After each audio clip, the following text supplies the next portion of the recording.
Apat mula sa 10 Pinoy ang sobra sa timbang o tinatawag na overweight, ayon yan sa 2023 National Nutrition Survey.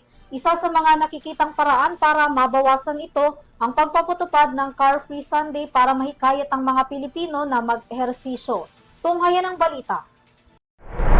Hinihimok ngayon ng Department of the Interior and Local Government o DILG ang bawat lokal na pamahalaan sa bansa na magpatupad ng Car-Free Sundays para mahikayat ang publiko na maging physically active sa pamamagitan ng pag-ehersisyo.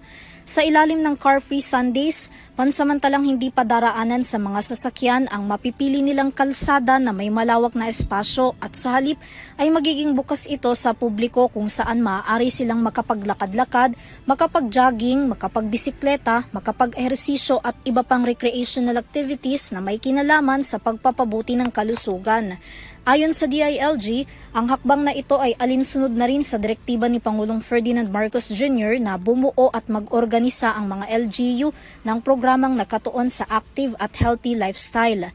Batay daw kasi sa 2023 National Nutrition Survey, patuloy na nadaragdagan ang bilang ng mga Pilipinong overweight at obese kung saan 4 sa bawat 10 Pilipino ay maituturing na sobra sa timbang at malapit sa sakit gaya ng diabetes at heart disease.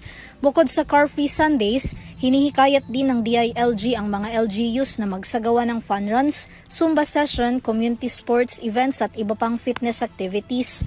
Matatandaan na noong nakaraang linggo, matagumpay na nailunsad ng Department of Health to DOH sa Tomas Morato sa Quezon City ang kalyasugan na may kapareho ring adhikain.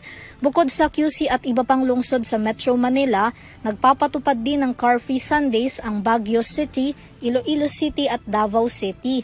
Samantala, nagpaalala naman ang ahensya na isama ng mga LGU sa planong Car-Free Sundays ang rerouting plan para sa mga motoristang maaaring maapektuhan ng pansamantalang road closure.